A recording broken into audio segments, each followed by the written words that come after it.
The letter trembled in Isaac Vance's calloused hands as he stood in the dusty office of the Marfa, Texas telegraph station. The autumn sun of 1882, painting the wooden walls gold through grimy windows. He had not expected to hear from Katherine Bailey ever again. Not after 3 years of silence following their brief courtship that ended when her father dragged her back east to Philadelphia, insisting his daughter deserved better than a Texas Ranger with nothing but a horse and a dangerous profession. The envelope bore her unmistakable handwriting, though the letters seemed rushed and unsteady. Isaac's heart hammered against his ribs as he unfolded the single sheet of paper inside. Isaac, if you ever cared for me at all, I need your help. My husband died 2 months ago. I returned to Texas to claim the ranch he owned near Marfa, but his business partner refuses to acknowledge my ownership. He has threatened me repeatedly, and yesterday his men ran off my last ranch hand. I am alone here with no one to turn to. The local sheriff is in their pocket. I know I have no right to ask anything of you after how things ended between us, but you are the only honest man I know in this territory. The ranch is 5 miles north of town on Capote Creek. Please, I am desperate and frightened. Katherine. Isaac read the words 3 times, his jaw tightening with each pass.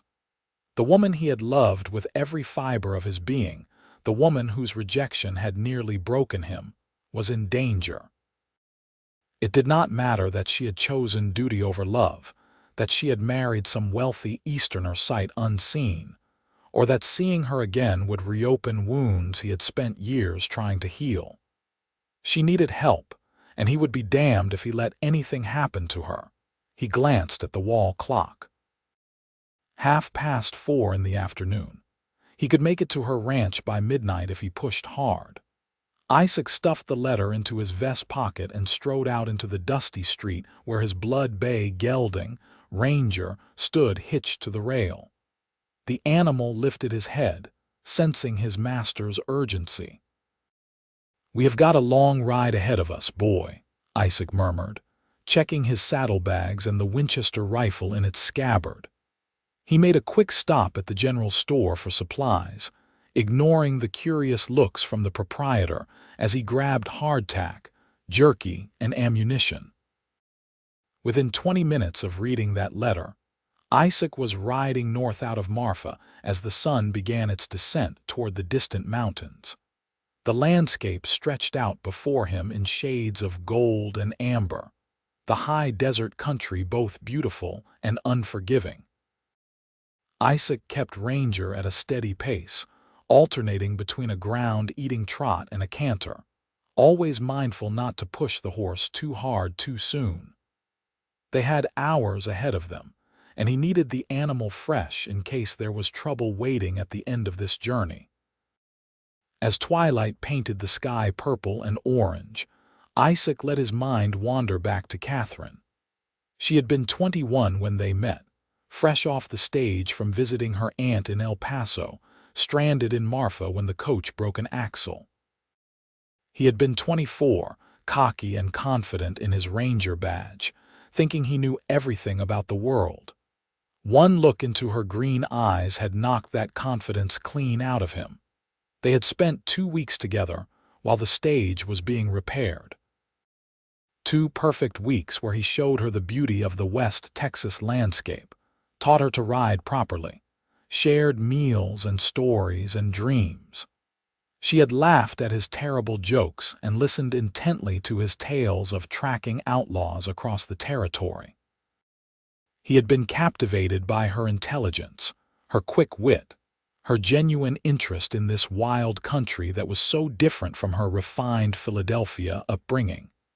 Then her father had arrived, furious that his daughter had been cavorting with some lawman in a dusty border town. Katherine had tried to argue, but her father had been immovable. She had responsibilities back east, a position in society to maintain.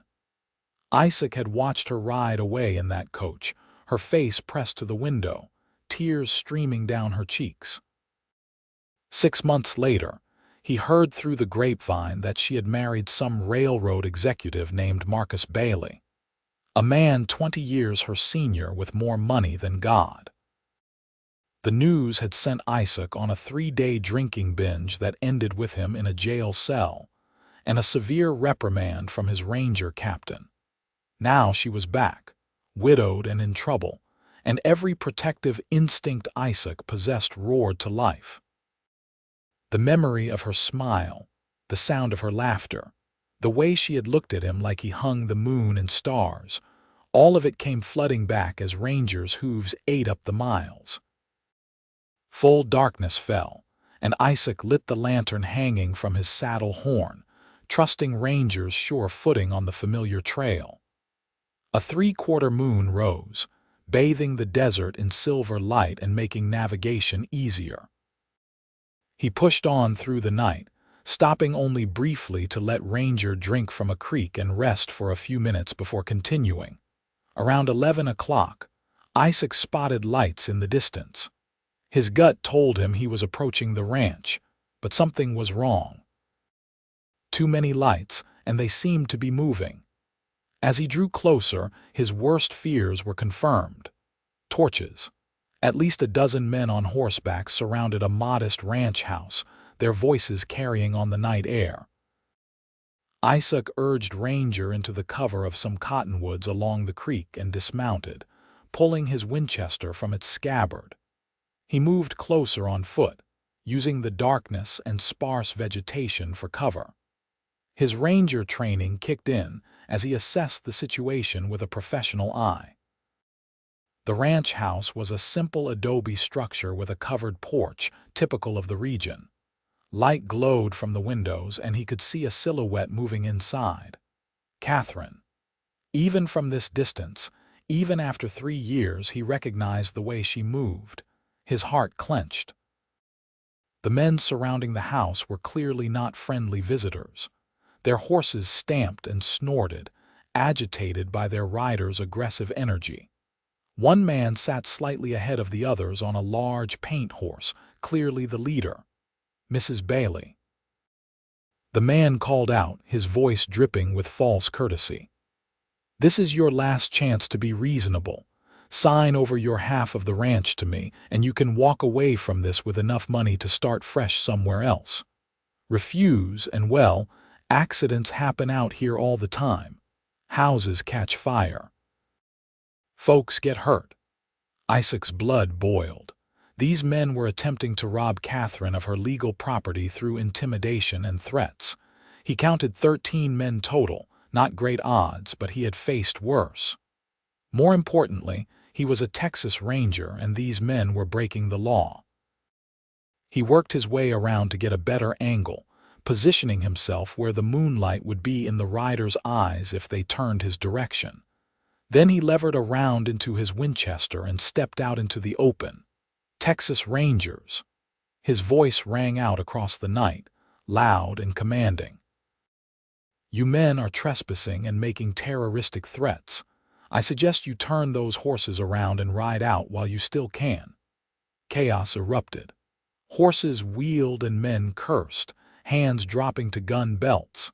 The leader on the paint horse spun around, his face contorted with anger and surprise.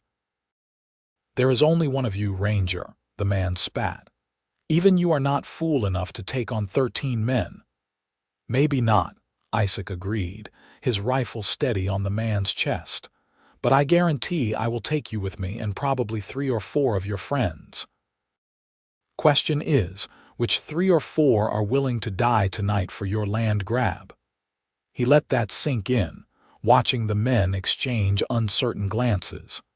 This was the moment that would determine how this night ended. Isaac kept his breathing steady, his finger resting lightly on the trigger, prepared for whatever came next. The front door of the ranch house swung open, and Katherine stepped onto the porch holding a shotgun. Even in the flickering torchlight, she looked exactly as Isaac remembered, maybe a bit thinner, her dark hair pulled back in a simple braid, wearing a practical calico dress. But those green eyes were the same, and they widened when she saw him. Isaac. Her voice carried across the yard, filled with disbelief and relief, and something else he could not quite name. "Stay inside, Katherine," he called back, never taking his eyes off the men. "This will be over soon." The leader, clearly recognizing that the situation had shifted dramatically, raised a hand to his men. "This is not over, Bailey. That ranch should be mine. Marcus promised me before he died." "My husband's will was very clear, Mr. Drummond," Katherine said, her voice stronger now, steadier. "The ranch belongs to me. If you had a different agreement with Marcus, you should have put it in writing." Drummond's face twisted with rage. "Your husband was a drunk and a fool, and you are an even bigger fool for coming back here. One ranger cannot protect you forever." "Maybe not," Isaac interjected, taking a deliberate step forward. "But I can make your life extremely difficult. Extortion, terroristic threatening, attempted theft, and I am betting if I dig into your operation, I will find plenty more to charge you with. Now, I am going to count to 10, and if you and your boys are not riding away from here, I am going to start shooting. 1. He did not get to 2. Drummond jerked his horse's reins and wheeled the animal around. "Let us go. This is not worth getting killed over tonight." "But mark my words, Bailey. This land will be mine." The group thundered off into the darkness, their torches bobbing like malevolent fireflies. Isaac kept his rifle ready until the sound of hoofbeats faded completely. Then he lowered the weapon and turned toward the house. Katherine stood frozen on the porch, the shotgun hanging loose in her hands, staring at him like he was a ghost. Slowly, Isaac walked toward her, his boots crunching on the hard, packed dirt of the yard. When he reached the bottom step of the porch, he looked up at her and felt 3 years of carefully constructed walls crumble to dust. "You came," she whispered, and then the shotgun clattered to the porch as she rushed down the steps straight into his arms. Isaac barely had time to set his rifle aside before she collided with him, her arms wrapping around his neck, her face pressed against his chest. He held her tight, one hand cradling the back of her head, breathing in the familiar scent of lavender that always clung to her hair. "Of course I came," he said roughly, his voice thick with emotion. "Did you really think I would not?" She pulled back just enough to look up at him, and he saw tears streaming down her face in the moonlight. "I had no right to ask, not after everything, not after I left you. I just did not know where else to turn." Isaac reached up and gently wiped the tears from her cheeks with his thumb. "You always have the right to ask me for help, Katherine, always, no matter what happened between us." They stood there for a long moment, holding each other in the moonlit yard, and Isaac felt something he thought had died 3 years ago stirring back to life in his chest. Hope. Finally, Katherine stepped back, wrapping her arms around herself. "I should not have thrown myself at you like that. I am sorry. It has been a very difficult few weeks, and when I saw you standing there, It is all right," Isaac assured her. "Why do not you tell me what is going on, the whole story from the beginning?" She nodded and led him into the house, which was simply furnished but clean and well maintained. A fire burned low in the stone fireplace, casting dancing shadows on the whitewashed walls. Katherine moved to the stove and poured coffee into 2 tin cups, her hands shaking slightly as she handed one to Isaac. They sat at a rough wooden table, and Katherine began to talk. Her marriage to Marcus Bailey had been exactly what Isaac had suspected, a business arrangement orchestrated by her father. Marcus had needed social connections and respectability that Katherine's family name provided. In return, Katherine received financial security and escape from her father's increasingly controlling behavior. "Marcus was not a bad man," Katherine said quietly, staring into her coffee. "He was considerably older, set in his ways, but he was kind to me in his fashion. We had an understanding. He wanted a wife to manage his household and accompany him to social functions. I wanted independence from my father. It was not a love match, but it was not cruel either. Isaac felt a complex tangle of emotions at her words. Relief that she had not loved her husband battled with sadness that she had resigned herself to such a lonely existence. Marcus made his money in railroads back east, Katherine continued. But 2 years ago, he became obsessed with ranching in Texas. He said it was the future, that there were fortunes to be made in cattle. He partnered with William Drummond, a man who claimed to know everything about the cattle business. Marcus provided the money to buy this ranch and stock it. Drummond provided the expertise and management. She took a sip of coffee, her expression bitter. What Drummond actually provided was a steady drain on resources and increasingly suspicious financial reports. Marcus started drinking heavily, I think because he realized he had been swindled but was too proud to admit it. 6 months ago, he insisted we move out here from Philadelphia. He said he needed to oversee the operation personally. That must have been quite a change for you, Isaac observed. Katherine's lips curved in a small, genuine smile. Honestly, I loved it. I know that probably sounds strange, given the circumstances, but being back in Texas, even under difficult conditions, felt like coming home. I remembered those 2 weeks we spent together, how alive I felt out here. Philadelphia society suffocated me, Isaac. All those rules and expectations and people who cared more about appearances than truth. Their eyes met across the table, and Isaac saw the woman he had fallen in love with shining through the sadness. The woman who had ridden across the desert with him, laughing as the wind whipped her hair loose from its pins. The woman who had sat under the stars with him, talking about dreams and possibilities. What happened to Marcus? He asked gently. He fell from his horse 3 months ago. Broke his neck. He had been drinking and his horse spooked at a rattlesnake. Katherine's voice was flat, stating facts. Drummond claimed it was a tragic accident. The local doctor agreed, but I found Marcus's journal afterward. He had written that he suspected Drummond of altering the ranch's books, of selling off cattle and pocketing the profits. He was planning to confront Drummond and dissolve the partnership. Isaac leaned forward, his ranger instincts fully engaged now. You think Drummond had something to do with his death? I cannot prove it, Katherine said. But yes, I believe so. And I know for certain that Drummond has been trying to force me off this land ever since. First, he tried to convince me to sell to him for a fraction of what the ranch is worth. When I refused, he started a campaign of intimidation. My ranch hands quit after Drummond's men threatened them. My fence lines have been cut, allowing cattle to wander off. Equipment gets sabotaged, and the threats have been getting more direct. What does the sheriff say about all this? Katherine laughed bitterly. Sheriff Holcomb is Drummond's cousin. He made it very clear that he thinks I should go back east where I belong and leave ranching to men who know what they are doing. When I reported the threats, he told me I was being hysterical and that Drummond was just trying to conduct legitimate business. Isaac felt his anger rising again. So you wrote to me. I did not know what else to do. I was down to my last ranch hand, a kind old man named Tom who used to work for Marcus. After Drummond's men beat him and left him on my porch as a warning, Tom begged me to leave before I got killed.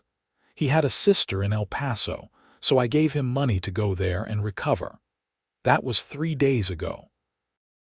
Since then, I have been alone, wondering how long before Drummond decides to escalate from threats to action. She looked at Isaac with those green eyes that had haunted his dreams for 3 years. I know I hurt you badly when I left. I know I have no right to ask anything of you. But you are the only person I trust, Isaac. The only person I know who cannot be bought or intimidated, who will do what is right simply because it is right." Isaac reached across the table and took her hand, feeling the jolt of connection that had always existed between them. "You did hurt me, Katherine. I will not pretend otherwise. But that does not mean I am going to let anyone harm you or steal what is rightfully yours. I am here now, and I am going to help you sort this out."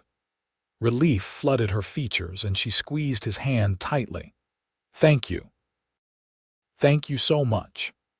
They talked long into the night, with Isaac asking detailed questions about the ranch's finances, Marcus's partnership agreement with Drummond, and the specific threats she had received. Katherine proved to have a sharp mind for business, producing ledgers and documents that painted a clear picture of systematic theft and fraud. As the night deepened, exhaustion began to show on Katherine's face. Isaac finally insisted she get some rest, promising to keep watch in case Drummond's men returned. She showed him to a small guest room, but he had no intention of sleeping. Instead, he settled into a chair on the front porch with his rifle across his knees, watching the moonlit landscape and thinking. The situation was worse than he had initially thought. Drummond was not just trying to intimidate a widow into selling. He was covering up fraud and possibly murder. With the local law in Drummond's pocket, Katherine had no legal recourse through normal channels. Isaac would need to build a case solid enough to bring in federal marshals or appeal to the territorial governor. But that would take time, and Drummond clearly was not willing to wait much longer. Tonight's confrontation had bought them some breathing room, but it was not a permanent solution. Isaac needed a plan, and he needed allies he could trust. As dawn painted the eastern sky pink and gold, Isaac heard movement inside the house. Soon, Katherine emerged carrying 2 fresh cups of coffee. She had changed into a split riding skirt and a simple white blouse, her dark hair braided down her back. She looked younger in the morning light, more like the woman he remembered. "Did you sleep at all?" she asked, handing him a cup. "I will sleep when you are safe," he replied, accepting the coffee gratefully. "I have been thinking about our situation. Drummond is not going to give up, and we need more than just my word against his. We need evidence of his crimes and allies who will stand with us." Katherine settled into the chair beside him, curling her legs under her. "What do you suggest?" "First, I need to send a telegram to my captain, let him know the situation and request backup. Even if the local sheriff is compromised, Drummond will think twice about moving against a Texas Ranger. Second, we need to secure this ranch. Can you shoot?" "Marcus taught me to handle a rifle reasonably well," Katherine said, "and I am decent with that shotgun." "Good. We are going to fortify this place as best we can. Third, I want to ride the property, check your fence lines, get a sense of the layout. If Drummond's men have been rustling your cattle, there will be signs." Over the next several days, Isaac threw himself into the work of protecting Katherine and building a case against Drummond. He rode into Marfa and sent his telegram, enduring Sheriff Holcomb's barely concealed hostility. He hired 2 former rangers he knew and trusted to help guard the ranch, paying them out of his own pocket until Katherine's financial situation improved. Together, Isaac and Katherine worked to repair the ranch. They fixed broken fence lines, took inventory of the remaining cattle, and documented every instance of sabotage and theft they discovered. Working side by side under the hot Texas sun, something began to shift between them. The old connection that had drawn them together 3 years ago sparked back to life, but it was deeper now, tempered by loss and hardship. Isaac found himself noticing little things, the way Katherine pushed a stray strand of hair behind her ear when she was concentrating, the sound of her laughter when one of the new ranch hands told a terrible joke, the fierce determination in her eyes when she talked about keeping her land. Katherine, for her part, seemed to blossom in Isaac's presence. The scared, desperate woman who had written that letter transformed back into the vibrant person he remembered. She had opinions about how the ranch should be run and was not afraid to voice them.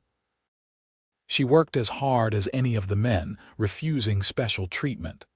And sometimes, Isaac caught her watching him with an expression that made his heart race. But there was still a wall between them, built from hurt and uncertainty. Isaac did not know if Katherine saw him as merely a protector and friend, or if she felt the same pull he did. And he was terrified of pushing too hard, of scaring her away again just when she had come back into his life. 2 weeks after his arrival, Isaac's patience with the waiting game ran out. Drummond had been suspiciously quiet since the confrontation, which made Isaac nervous. Men like Drummond did not simply give up. They plotted and planned and struck when their opponent least expected it. His instincts proved correct when one of the ranch hands discovered a section of fence cut and a dozen head of cattle missing. But this time, the rustlers had been sloppy, leaving a clear trail heading northeast toward Drummond's property. Isaac assembled his 2 hired men and prepared to follow the trail. Katherine insisted on coming along, and though every protective instinct Isaac had screamed against it, he recognized the steel in her eyes and knew arguing would be futile. They tracked the cattle for several hours, following a winding route that seemed designed to confuse anyone attempting pursuit. But Isaac had tracked far cleverer criminals than cattle rustlers across far more difficult terrain. The trail led exactly where he expected, right to a hidden canyon on what Katherine confirmed was Drummond's land. The canyon was perfect for hiding stolen cattle, with only one narrow entrance and good grass and water inside. Isaac counted at least 50 head bearing Katherine's brand, far more than just the dozen taken last night. This had clearly been going on for months. "We need to document this and get the cattle back to your land," Isaac said quietly, scanning the canyon rim for guards. "This is the evidence we need." They were in the process of rounding up the cattle when a gunshot cracked across the canyon, the bullet striking rock near Isaac's head and sending stone chips flying. More shots followed as Drummond's men appeared on the canyon rim, at least 8 riders armed with rifles. "Get to cover," Isaac shouted, drawing his pistol and returning fire. The canyon erupted into chaos, with bullets ricocheting off stones and cattle bellowing in panic. Katherine pressed herself against a boulder, her rifle in her hands, and Isaac felt a spike of terror at the danger he had brought her into. The firefight was brief but intense.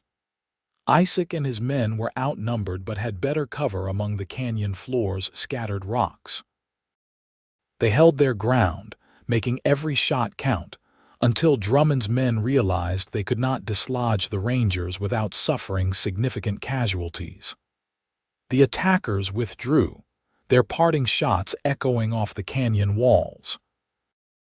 In the ringing silence that followed, Isaac rushed to Katherine's side. "Are you hurt?" She shook her head, her face pale but her hands steady on her rifle.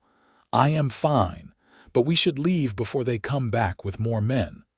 Isaac agreed. They quickly gathered the cattle and drove them back toward Katherine's ranch, taking a different route and keeping watch for ambush. By the time they arrived home, night was falling and everyone was exhausted. After securing the cattle in the corral and posting guards, Isaac found Katherine in the kitchen, her hands wrapped around a cup of tea she was not drinking. She looked up when he entered, and something in her expression made him stop. "I could have gotten you killed today," he said quietly. "I should never have let you come." Katherine set down her cup and stood, crossing the space between them. "Isaac Vance, I am not some delicate flower that needs to be locked away for her own protection. This is my ranch, my fight. I have every right to be there. I know, but if something happened to you, he stopped, unable to finish the thought. What? She pressed, moving closer. If something happened to me, what? Isaac looked into her eyes and felt all the words he had been holding back for weeks, for years, rushing to the surface. It would destroy me, Katherine. Losing you the first time nearly broke me. If I lost you again, especially because of something I did, I would not survive it. Her breath caught, and he saw tears shimmering in her green eyes. Isaac, I am still in love with you, he said, the words tumbling out now, unstoppable. I never stopped. I tried, God knows I tried, but you are in my blood, Katherine. You always have been. And I know you probably do not feel the same way. I know I am just the ranger who came to help, but I needed you to know. Katherine reached up and cupped his face in her hands, her touch gentle. You foolish, wonderful man. Do you really think I would have written to you if you were just any ranger? Do you think I have not noticed the way my heart races every time you walk into a room? I have been in love with you since those 2 weeks we spent together 3 years ago, Isaac. Marrying Marcus, that was duty and fear and me being too much of a coward to fight for what I really wanted. But I am not that scared girl anymore. She rose on her toes and kissed him, and Isaac felt the world realign itself around this moment.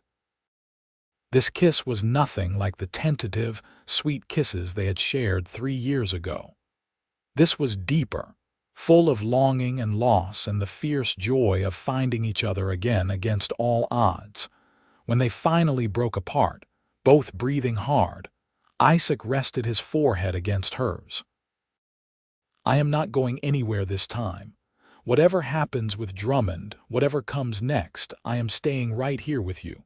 Promise, Katherine whispered. I swear it on my life.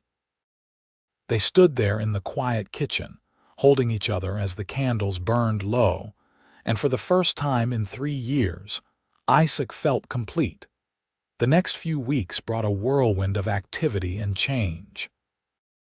Isaac's captain responded to his telegram with authorization to investigate Drummond officially, and the promise of 2 more rangers to assist. With proper legal authority and backup, Isaac began building an ironclad case against Drummond. The rustled cattle with Katherine's brand found on Drummond's land provided solid evidence of theft. Isaac also uncovered evidence that Drummond had been systematically falsifying the ranch's financial records, skimming profits, and selling cattle that belonged to the partnership for personal gain. Most damning of all, Isaac tracked down the doctor who had examined Marcus Bailey's body. After some pressure and the promise of immunity, the doctor admitted that Drummond had paid him to rule the death and accident, despite evidence suggesting the horse had been deliberately spooked, and that Marcus had bruises consistent with a struggle. With the case built and reinforcements on the way, Isaac and Katherine prepared for the final confrontation. Sheriff Holcomb tried to interfere, warning Drummond about the incoming rangers, but Isaac had anticipated this and used it to his advantage. When Drummond attempted to flee with his ill-gotten gains, Isaac and his men were waiting. The arrest was almost anticlimactic after all the buildup. Faced with overwhelming evidence and multiple rangers, Drummond surrendered without violence, though his threats and curses echoed through the Marfa jail for days. Sheriff Holcomb was removed from office pending investigation into his corruption, and the territorial governor appointed a temporary replacement who actually cared about upholding the law. As the legal machinery ground forward, Katherine worked to rebuild her ranch.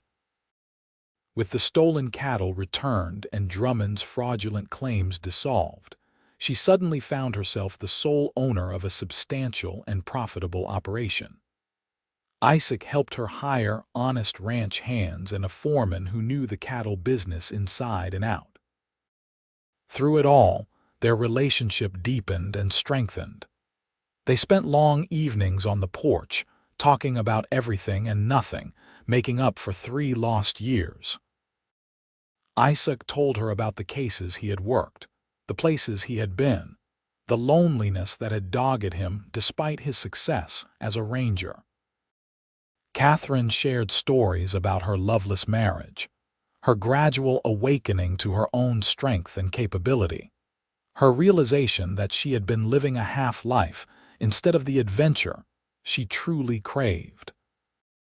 One evening in late November, as the first real cold snap of winter swept across the high desert, Isaac found Katherine in the barn checking on a mare that was due to foal soon. She looked up as he approached, her face glowing in the lamplight, and smiled the smile that never failed to make his heart skip. "I have been thinking," he said, settling beside her on a hay bale. "That sounds dangerous," she teased. Isaac took her hand, suddenly nervous in a way that tracking armed outlaws had never made him. "My captain sent word today. Drummond's trial is set for next month, and after I testify, my part in this case will be officially over." Katherine's smile faded slightly. "Oh, I suppose you will need to return to your regular duties then." "Actually, I have been considering requesting a transfer. There is a ranger post that needs filling in Marfa. It would mean I could be based here instead of ranging all over the territory." He paused, gathering his courage. "That is, if you would want me to stay." "Isaac, of course I want you to stay. I thought that was obvious." He slipped off the hay bale and dropped to one knee, still holding her hand. Katherine's eyes went wide, her free hand rising to cover her mouth. "Katherine Bailey, I have loved you since the moment you stepped off that stage 3 years ago, covered in dust and complaining about the terrible roads. I lost you once and spent 3 years in a kind of living death without you. Now that I have found you again, now that I know you love me too, I cannot imagine spending another day without making you permanently mine." He reached into his pocket and pulled out a simple gold band set with a small emerald. "It is not much, not compared to what your first husband could give you." "Stop," Katherine interrupted, tears streaming down her face. "It is perfect. You are perfect. Yes, Isaac, yes, I will marry you. I would marry you right this second if there was a preacher handy." Isaac stood and swept her into his arms, spinning her around the barn while she laughed and cried and held onto him. When he set her down, he slipped the ring onto her finger and kissed her with all the love and passion and promise he had been holding back. They were married 3 weeks later in a simple ceremony at the Marfa courthouse, with Isaac's ranger friends and Katherine's ranch hands as witnesses. Katherine wore a simple blue dress that matched the winter sky, and Isaac wore his best suit, his ranger badge polished to a shine. There was no society crowd, no elaborate reception, no pretense or performance. Just 2 people who loved each other promising to spend their lives together. That night, in the privacy of their ranch house that was now truly their home, Isaac and Katherine began their married life with joy and tenderness, and the fierce certainty that this was meant to be. They had fought for this, survived loss and separation and danger to find their way back to each other. Nothing would tear them apart again. The winter passed in a haze of happiness. Isaac settled into his new position with the Marfa Ranger Post, handling local law enforcement issues while Katherine ran the ranch with increasing confidence and skill. They worked together seamlessly, partners in every sense of the word. In the spring, Katherine discovered she was pregnant. Isaac's reaction, a combination of fierce joy and protective terror, made her laugh until she cried. He became comically overprotective, trying to prevent her from doing any ranch work, until she threatened to hit him with a frying pan and reminded him that she was pregnant, not made of glass. Their son was born on a warm October evening in 1883, delivered by the same midwife who had brought half of Martha's children into the world. Isaac held the tiny, squalling infant in his large hands and felt a love so intense it was almost painful. They named him Thomas Marcus Vance, honoring the ranch hand who had protected Katherine and the husband, who had ultimately given her the means to return to Texas. As Thomas grew from infant to toddler, the ranch prospered. Katherine proved to have a natural gift for the cattle business, and under her management, the operation became one of the most successful in the region. Isaac's reputation as a fair but firm ranger made him respected throughout West Texas.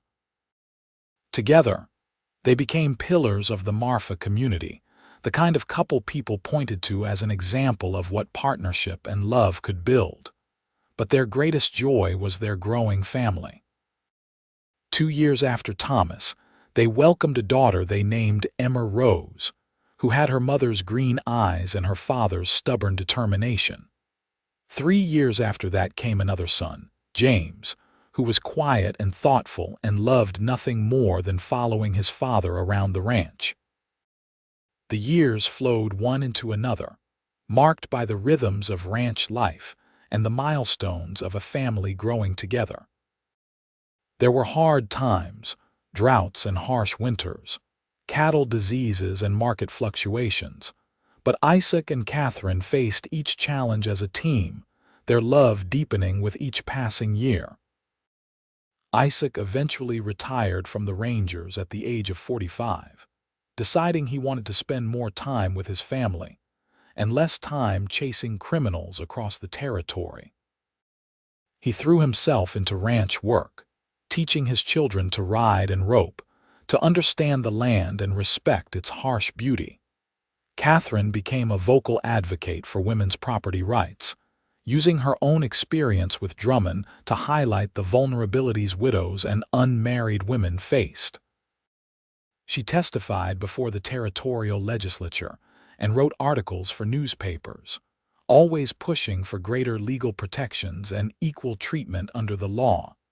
Their children grew up strong and capable. Thomas followed his father into law enforcement, becoming a sheriff in a nearby county. Emma married a schoolteacher and opened Marfa's first proper school, educating the children of ranchers and townspeople alike. James took over management of the ranch, his quiet competence and innovative ideas taking the operation to new heights. On their 20th wedding anniversary, Isaac and Katherine sat on the porch of the ranch house, watching the sunset paint the distant mountains in shades of purple and gold. 3 of their grandchildren played in the yard, their laughter carrying on the evening breeze. "You ever regret it?" Katherine asked, her hand resting in Isaac's. "Giving up the Rangers, tying yourself to this place, to me." Isaac looked at the woman who had been his partner, his love, his everything for 2 decades.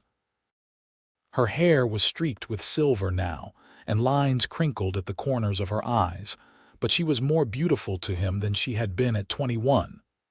"Not for a single second," he said firmly. "Katherine, you are the best thing that ever happened to me. This life we built together, this family, this ranch, all of it is more than I ever dreamed of having. I would ride through 1,000 nights to reach you, make the same choice every single time." She leaned her head on his shoulder, contentment radiating from her. "I love you, Isaac Vance. Thank you for answering my letter, for being my answer to everything I needed."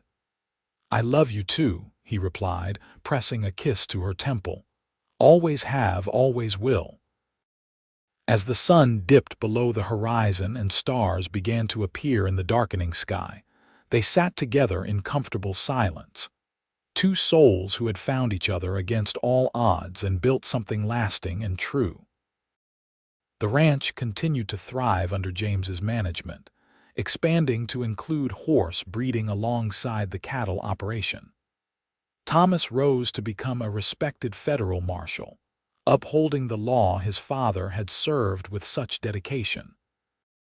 Emma's school grew into a full academy, educating children from across the region. Isaac and Katherine remained active on the ranch well into their 60s, though they gradually turned over the day-to-day operations to their children and grandchildren. They spent their time traveling occasionally, visiting their children and the growing number of grandchildren scattered across Texas, but they always returned to the ranch, to the land that had brought them together. On quiet evenings, they would sit on that same porch, and Katherine would sometimes pull out the letter she had written 25 years earlier, the desperate plea that had changed both their lives. The paper was yellowed and fragile now, the ink fading, but the words remained clear. "I was so scared when I wrote this," she would say, tracing the lines with her finger. "I thought I was asking for help with the ranch with Drummond, but what I was really asking for was you, Isaac. I was asking for a second chance at the life I should have chosen the first time." And Isaac would pull her close and remind her that second chances were a gift, one they had seized with both hands and never let go. They celebrated their 30th anniversary surrounded by children, grandchildren, and even a few great-grandchildren, the ranch house bursting with family and love and laughter. Looking around at the life they had built, the legacy they would leave behind, Katherine felt a profound sense of peace and gratitude. The scared young woman who had written that desperate letter had become a strong, confident matriarch. The heartbroken ranger who had ridden through the night had found the home and family he had always longed for. Together, they had created something beautiful and lasting. As they grew older still, their steps slower but their love undiminished, Isaac and Katherine spent long hours reminiscing about their journey together. The wild ride through the night to reach her, the confrontation with Drummond's men, the slow rebuilding of trust and love. The wedding, the children, the challenges overcome side by side. When Isaac passed away peacefully in his sleep at the age of 78, Katherine grieved deeply but without regret. They had been given 40 wonderful years together, far more than that scared young widow and determined ranger could have hoped for when their paths crossed again in 1882. She lived 3 more years, spending her time with her children and grandchildren, continuing to advocate for women's rights and proper land management practices. She died quietly one spring morning with her family around her, her last words a whispered, "I am coming, Isaac." They buried her next to Isaac on a hill overlooking the ranch with a simple headstone that read, "Katherine Bailey Vance, 1859–1918. Beloved wife, mother, and pioneer, she found her strength in the West." The ranch remained in the family for generations, a testament to the love and determination that had founded it. And sometimes, on quiet evenings when the wind blew just right across the Texas desert, folks swore they could see 2 figures sitting on the old ranch house porch, hands intertwined, watching the sunset together for eternity. The story of Isaac and Katherine became part of Marfa's local lore, the tale of the desperate letter and the ranger who rode through the night to answer it. Parents told their children about the power of true love and second chances. Young couples starting out would visit their graves for luck and inspiration. But more than a romantic story, it was a testament to courage, the courage to ask for help when needed, the courage to answer that call despite past hurts, the courage to fight for what was right, and above all, the courage to love fully and completely without holding back. The legacy Isaac and Katherine built extended far beyond their ranch or even their family. Katherine's advocacy led to stronger property rights for women throughout Texas. Isaac's example of principled law enforcement influenced a generation of rangers and lawmen. Their children and grandchildren spread across the West, carrying with them the values of integrity, hard work, and deep love that their parents had embodied. Thomas Vance became known as one of the most effective federal marshals in the Southwest, famous for his fairness and his father's same unshakable commitment to justice. He married late, at 35, to a woman who ran a successful general store, and they raised 4 children who all went into public service in various capacities. Emma Rose's school evolved into one of the finest educational institutions in West Texas, accepting students regardless of their family's wealth or social position. She taught for 40 years, influencing hundreds of young minds, and wrote several books on education reform that were used throughout the territory and later the state. James Vance transformed the ranch into a model operation, pioneering new breeding techniques and sustainable grazing practices.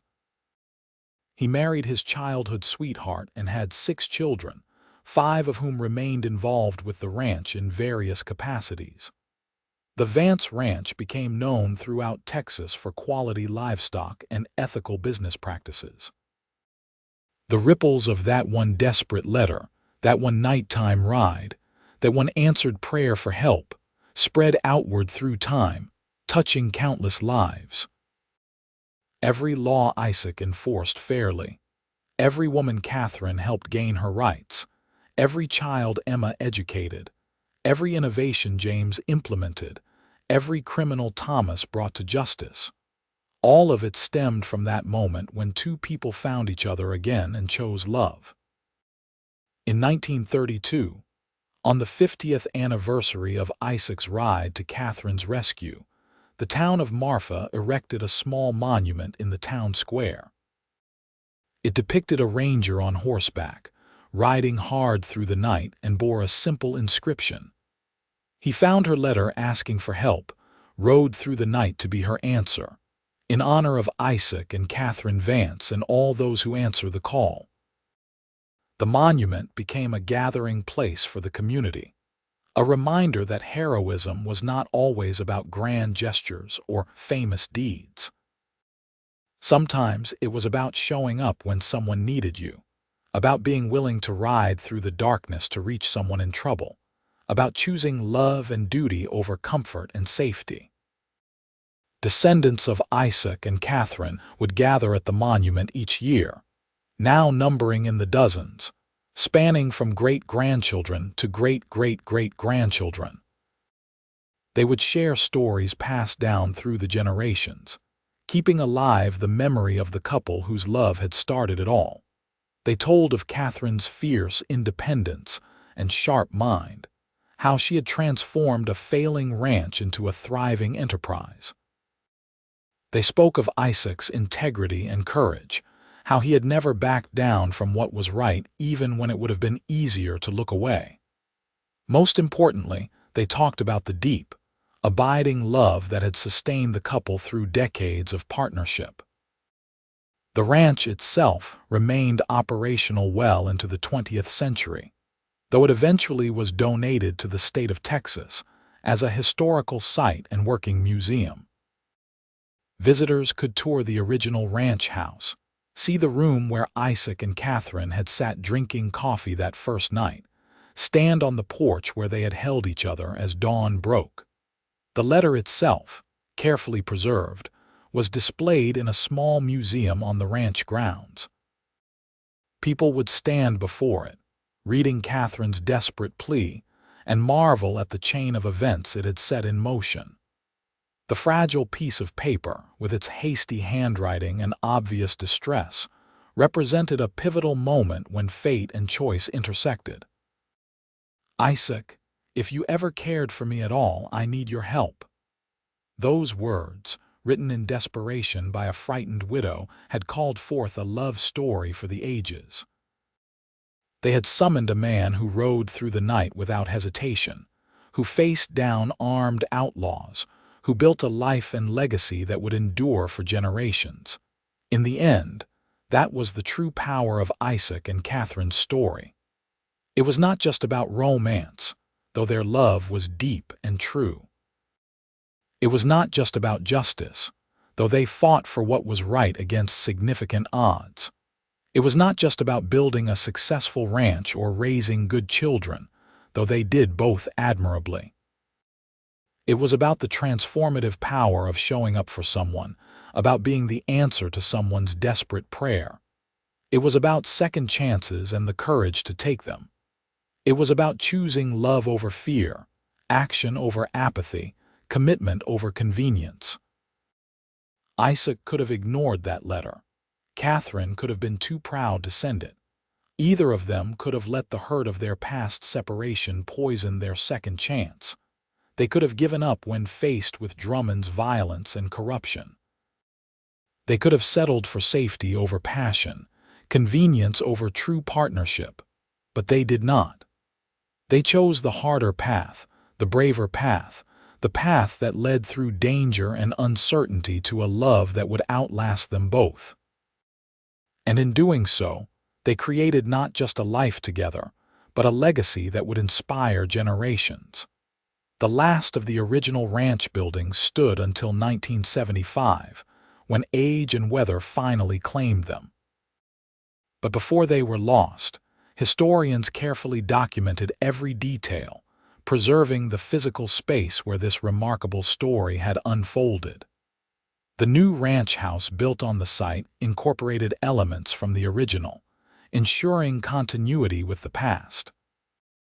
On the hill where Isaac and Katherine were buried, their descendants planted an oak tree, fed by a spring that never ran dry.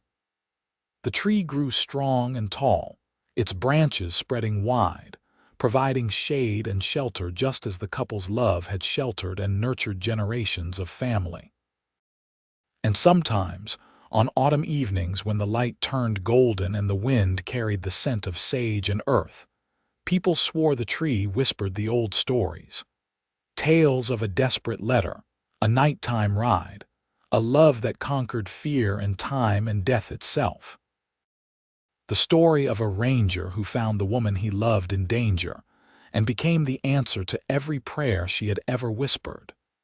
Their story reminded everyone who heard it that love was worth fighting for, that showing up mattered, that one person's courage could change everything. It reminded them that the West was not just built by famous outlaws and legendary gunslingers, but by ordinary people who loved fiercely, worked hard, and stood up for what was right even when it cost them dearly. Isaac and Katherine's love story became woven into the fabric of Texas itself, as much a part of the landscape as the desert mesas and endless sky.